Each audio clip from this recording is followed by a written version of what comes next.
Page 51। मोह, ममता और माया में फंसे हुए मनुष्य प्राय शरीर से पृथक आत्मा नहीं समझते। वे देह को ही सर्वस्व मान बैठते हैं। उनमें सदा देहवाद की कथा चलती है। ऐसा विवेकी कोई ही होता है जो इस आत्मा को आश्चर्य रूप जानता है। ऐसे ही दूसरा भी कोई ही इस आत्मा को आश्चर्य रूप वर्णन करता है। अन्य भी कोई ही होता है जो इस आत्मा को आश्चर्य रूप सुनता है, और कोई ऐसा मंद भाग्य भी होता है जो इसको सुनकर भी नहीं जानता। बहुत सुंदर। और क्या कारण है कि जब हम अपनी देह को आत्मा से भिन्न नहीं समझते? हाँ, जब हम लोग कितना सुनते हैं, पाठ करते हैं, गीता जी का पाठ करते हैं और प्रवचन सुनते हैं महाराज के, पर क्या कारण है कि हम अपनी देह से आत्मा को अलग ही नहीं समझते? वो इसलिए क्योंकि मोह, ममता और माया, ये 3 कारण है। मोह में जब होते हैं, मोहित हुए होते हैं, वहां माया और ममता, इनके कारण फिर हम आत्मा को देह से नहीं अलग समझते। अब देही सब कुछ है, देहीवाद की चलती है, मेरे देहवाद अपनी देह की बातें चलती है, फिर अपनी देह के संबंधों की बातें चलती है। राइट, यही टॉपिक होता है डिस्कशन का कि मेरे को रोग क्या हुए, मैंने अपने शरीर के संबंधी चीजें, उसके बाद फिर मेरे संबंधी और मेरे संबंधियों के रोग, मेरे संबंधियों के सब कुछ। ऐसे महाराज बहुत सुंदर एग्जाम्पल देते हैं इसका। ऐसा विवेकी कोई ही होता है जो आश्चर्य रूप जानता है आत्मा को। वाह, हाँ, बिल्कुल ना, शरीर से, इंद्रियों से कुछ बिल्कुल अलग है, आश्चर्य रूप जानता है, और फिर इसको आश्चर्य रूप वर्णन करता है। कोई विरला ही होते जो इसको वर्णन करेगा कि आत्मा कैसा है ना, और कैसी बातें होती है इसकी। और कोई ही होता है जो इसको सुनता है, और कोई मंदभागा भी होता है जो इसको सुनकर भी नहीं जानता। जन्मांतरों से जो प्राणी इंद्रियों में, शरीर में, प्राणों में, मन में तथा बुद्धि में ही आत्म भावना करते आए हैं, उनमें कोई पुण्यवान ही अद्भुत आत्मा तत्व को जानता है। वह उत्तम पुरुष भी विरला ही होता है जो श्रोताओं के सम्मुख आत्मा का अद्भुत रूप का वर्णन करता है। सत्संग में आश्चर्य रूप आत्मा का वर्णन सुनना भी किसी पुण्य कर्मी का ही काम होता है। तो ये सुन पाना भी, इसका श्रवण कर पाना भी पुण्य हर कोई के नहीं उसमें होता है ना। आप लोग बैठे हैं, आप इस समय ये सब सुन रहे हैं, है ना। महाराज हमसे कितनी हम पर कृपा करते हैं कि हमसे ऐसे पाठ करवाते हैं। लेकिन आपके परिवारजन देखिए, है ना, कोई सो रहा है, कोई जो भी कार्य में लगे हुए हैं, तो कोई आश्चर्य रूप ही होता है, कोई विरला ही होता है जिसे ऐसी चीजें भी सुनने को मिलती हैं। हे अर्जुन, ये देहधारी आत्मा जब देह में, सब शरीरों में नित्य अवध्य है, सब देह में, ये किसी भी शरीर में रहता हुआ किसी से मारे नहीं मरता। चाहे देवताओं का शरीर है, चाहे असुरों का शरीर है, चाहे संत हैं, चाहे कोई क्रिमिनल है ना, जो मर्जी दे दो। चाहे किसी क्रिमिनल को किसी तरह की भी फांसी लगती है, किसी तरह से भी एग्जीक्यूशन होता है, कोई युद्ध में मर रहा है, किसी का कुछ नहीं नाश होता। ये यहाँ उपस्थित दोनों दलों के मनुष्यों का आत्मा ही क्या, शरीरधारी मात्र का आत्मा अमृत है और सदा विनाशी है। हाँ, तो अब यहाँ पे युद्ध हो रहा है, इस साइड के और उस साइड के, दोनों जगहों के जो आत्मा है वो बिल्कुल पवित्र है, टोटल पवित्र है। जो मूल आत्मा है वो टोटल पवित्र है। चाहे इधर का ले लो या उधर का ले लो, दोनों पवित्र हैं। इस प्रकार आत्मा की अमर सत्ता को देह से भिन्न दर्शाकर और कर्तव्य कर्म में मोह ममता में पड़कर शोक करना अनुचित बताकर महाराज ने अर्जुन को क्षत्रिय धर्म की दृष्टि से कहा, स्वधर्म को, अपने क्षत्रिय के कर्तव्य को देखकर भी तुझे कांपना उचित नहीं है। रक्षा का कर्तव्य धारण करने वाले क्षत्रियों को अधीर हो जाना, भय खाकर भागना, कांपना, शोक करना अनुचित है। निश्चय से धार्मिक युद्ध से भिन्न दूसरा कोई कर्म क्षत्रिय के लिए कल्याणकारी नहीं है। शूरवीर क्षत्रियों का कल्याण धर्ममय युद्ध से ही हो जाता है। धर्ममय युद्ध वही है जो पर पक्ष के अन्याय से, अत्याचार से अपने आप गले आ पड़ा हो, अपनी ओर से, जिसमें द्वेष से, वैर से, ईर्ष्या से और लोभ से छेड़छाड़ ना की हो, और जो केवल अपने स्वाभाविक अधिकारार्थ तथा जन समाज के हित के लिए किया जाए। बहुत बड़ी बात है ये, हम फिर से लेंगे इसे। अब यहाँ पर तो उन्होंने कहा कि मोह ममता में मत पड़, और क्षत्रिय धर्म जो स्वधर्म को, क्षत्रिय धर्म की दृष्टि से कहा, स्वधर्म को देख कर भी तुझे किसी को कांपना नहीं, कोई अधीर नहीं होना, ना भय करना है, ना कांपना है। धार्मिक युद्ध से, राइट, बिन कारण, ये धार्मिक युद्ध है। बिन कारण आपको तंग किया जा रहा है, बिन कारण लांछन लगाए जा रहे हैं, बिन कारण आप पर अत्याचार हो रहा है, बिन कारण। धर्म में युद्ध से ही बहुत बड़ी बात है अगर धर्म में युद्ध कोई आ जाता है तो। जो पर पक्ष के अन्याय से, अत्याचार से अपने आप गले आ पड़ा हो, और अपनी ओर से कोई आपने द्वेष नहीं किया, आपने अपने से कोई वैर नहीं किया, आपने कोई ईर्ष्या, लोभ, छेड़छाड़ नहीं की, केवल स्वाभाविक अधिकारार्थ। गीता जी में लिखा है कि जो आपके अपने अधिकारों के लिए तथा जन समाज के हित के लिए किया जाए उसे धर्म युद्ध कहते हैं। हाँ, उसे धर्म युद्ध कहते हैं।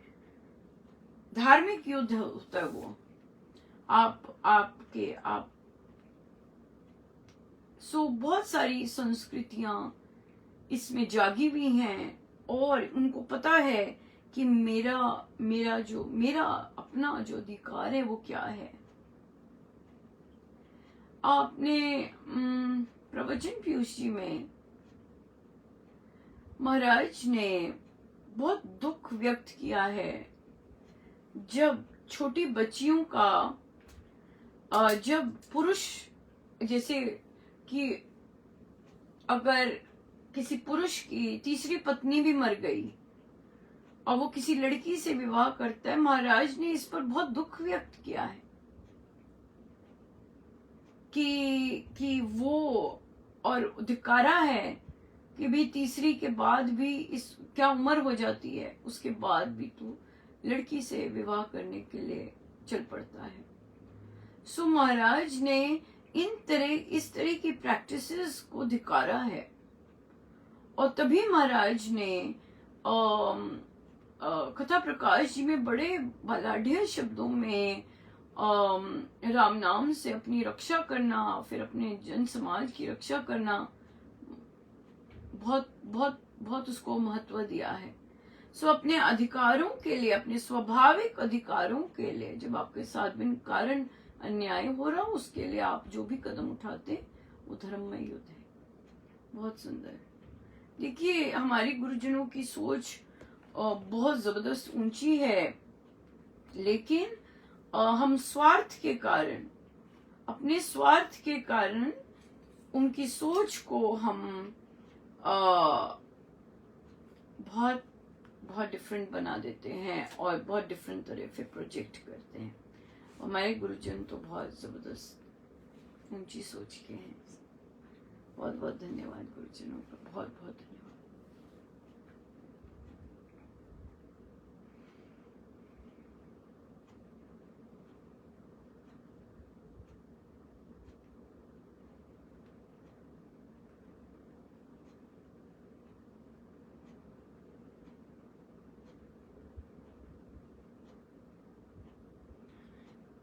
प्रश्न आया कि अनुपमा, बच्चे कहते हैं कि आप हमें प्यार नहीं करते,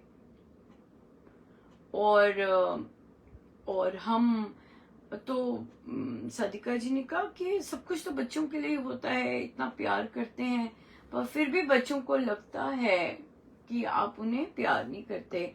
जैसे अगर हम कुछ उन्हें सिखाते हैं तो फिर तो हम उन्हें टोकते हैं और फिर उन्हें लगता है कि हम उन्हें प्यार नहीं करते। तो मैंने उनसे एक ही प्रश्न किया कि आप गलत बात पे तो उन्हें बोलते हैं, टोकते हैं, लेकिन जब सही बात करते हैं तब उन्हें क्यों नहीं बताते, तब उनको अप्रिशिएट क्यों नहीं करते? लेकिन आप क्या करेंगे, सोसाइटी में जरूर बताएंगे, सोसाइटी में बताते हैं, रिश्तेदारों को बताएंगे, बच्चे ने ऐसा कर लिया, बच्चे ने ऐसा कर लिया, देखो कैसा था, कैसा क्या कह रहा, इतना अच्छा लगा। सोसाइटी में क्यों बताते हैं? अपने स्वार्थ के लिए, ताकि आप दूसरे आपकी वाहवाह कर सकें कि वाह बड़े अच्छे बच्चे मिले हैं, बड़े ही अच्छे बच्चे मिले हैं। तभी पता लगेगा ना जब आप बताएंगे कि बच्चे ने क्या काम किया। लेकिन बच्चे को तो नहीं पता ना कि आप कितना सराहते हैं उनके कर्मों को, कितना। आप बेशक सोसाइटी को मत बताइए, आप बेशक दूसरों को मत बताइए, लेकिन अपने बच्चे को तो जरूर बताइए कि तुम्हारी सोच, मजा आ गया, तुमने ये जो काम किया, आनंद आ गया मेरा, मतलब आई वॉज जस्ट दूसरों को बताने की आवश्यकता नहीं है, पर हमारा मन करता है हम दूसरों को बताएं, ओ अच्छा बच्चा है, या we are proud of our bachcha. दूसरों में हम अपनी वाहवाह लेते हैं, मानो कि हमारी वाहवाह हो रही है, राइट। वो वाहवाह लेने के लिए हम सोसाइटी में बताते हैं। लेकिन बच्चा अच्छा कर रहा है, बच्चे की सोच बहुत अच्छी लगी, बच्चे ने कोई अच्छा कदम उठाया, वहां तो आप मौन हो जाते हैं बच्चे के आगे। तो जब बच्चों के आगे इस तरह मौन हो जाते हैं और सिर्फ टोका टोकी पे, गलत काम पे ही, और गलत काम पे तो उन्हें बचपन से टोका जाता है, हमारी फैमिली स्ट्रक्चर ही ऐसा है, राइट, कि टोकना ही टोकना है, गलतियां ही गलतियां बतानी है बच्चे को, गलतियां नेगेटिव ही बोलना है। नहीं बेटा मैं सिखा रहा हूं, नहीं बेटा मैं सिखा रही हूं, मम्मी हूं, सिखाऊंगी ना, पापा हूं, अच्छी बातें बताऊंगा ना। लेकिन जो वो अच्छे काम करते हैं, जैसे वो बने हैं, जैसे अपने आप को बना रहे हैं, जैसे वो डिसीजंस लेते हैं, वहां तो कभी नहीं कहा आपने वाह मजा आ गया बेटा, मजा आ गया, दिल खुश हो गया ऐसे डिसीजन से। No, nobody knows that. Padosi might know it हाँ, चाचा जी माइट नो इट, बुआ जी माइट नो इट, मामी मासी might know it, but not the child. So they are absolutely right. They don't see love. They only see toka toki. They only see your स्वार्थ, कि आपको इतना अच्छा बच्चा मिला है और आपका स्वार्थ है, आप दूसरों को बता रहे हैं, आपकी वाह वाह हो रही है, बट उस बच्चे को जो ये सब कर रहा है, जिसके कारण आपकी वाह वाह हो रही है, उसको आपने क्रेडिट ही नहीं दिया, और फिर ढालने चले जाते हैं और परफेक्ट बनाने लग जाते हैं, जबकि हम तो परफेक्ट होते ही नहीं है कि नहीं? हम कहाँ परफेक्ट हैं, लेकिन हम उन्हें अपने से भी ज्यादा परफेक्ट बनाने की कोशिश करते हैं। सो अपने कर्मों पर, अपने वचनों पर तभी ध्यान देना बहुत आवश्यक है। क्या हम ये कहकर कि हम बच्चों को सुधार रहे हैं, सुधरे हुए बच्चों को, एक्चुअली जो बच्चे ऑलरेडी सुधरे हुए हैं उनको हम सुधार रहे हैं। हाँ, कहीं हमारी आदत बन गई हुई है कि उन्हें सुधारने की, rather than कि हम स्टेप बैक करें और आनंद लें उनको, वो जो अपने डिसीजंस लेते हैं, जैसे चलते हैं, जैसे डिसीजंस लेते हैं, उसका आनंद लें, एंड वी स्टॉप अपनी मैं या अपना कुछ ऐसा करने के लिए। जब पूछे बच्चा मम्मा बताइए क्या करूं, आई एम स्टक, तब बताइए, और बाकी टाइम सराहिए, उनको प्रोत्साहन दीजिए, बढ़िया है, बहुत अच्छा है, राइट। बिल्कुल। सो इसलिए बच्चों को फिर जैसे आप काम करेंगे वैसे आप लगेगा, राइट। जैसे आप उनसे व्यवहार करेंगे, अगर आप बार बार नीचे दिखाने का व्यवहार करेंगे तो नीचे रहेंगे, उन्हें नहीं पता लगेगा आप प्यार करते हैं। प्यार करने के लिए तो अभिव्यक्ति होती है। आप देखिए, गुरुजन प्यार करते हैं, आपकी अश्रुधारा बहती है, आपको अंदर से प्रेम छलकता है, आपको अंदर से रोम रोम धुन चलती है, मस्ती होती है। वो बता रहे हैं कि मैं तुमसे प्यार करता हूँ, है ना। अगर वो भी हर समय डांटते ही रहें तो फिर क्या होगा। पर जब हम राम नाम से हमें आनंद आ रहा होता है, हम भजनों में मस्ती में झूम रहे होते हैं, तो ये उनका प्यार करने की अभिव्यक्ति है।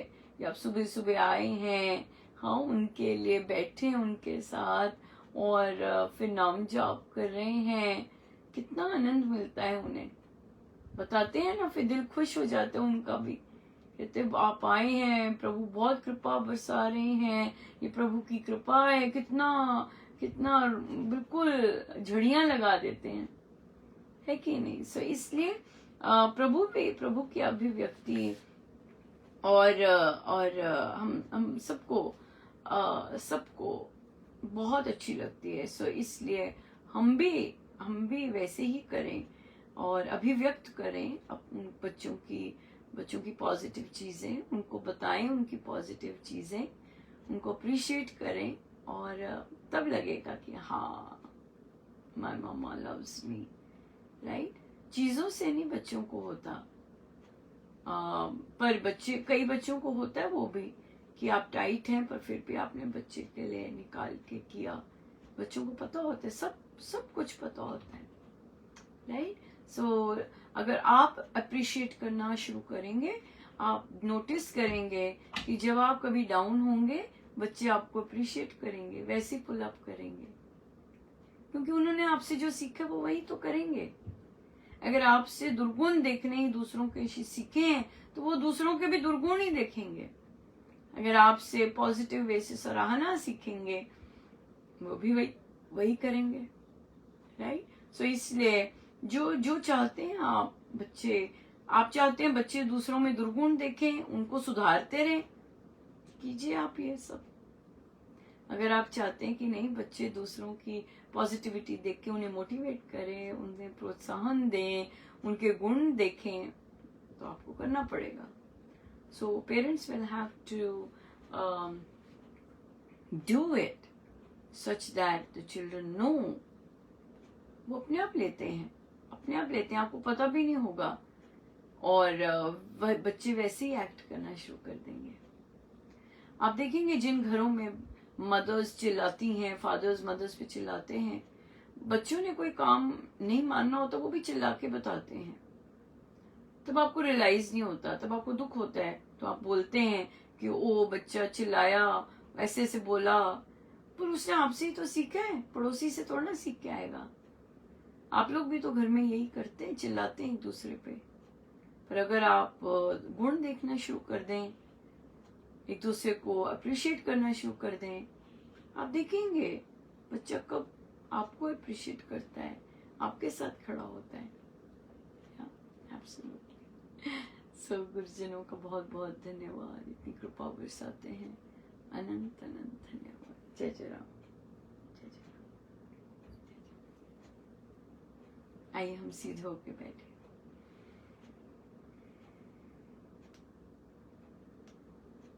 अपने प्रभु, अपने गुरुजनों के श्री चरणों में बारंबार नमन, अनंत बार।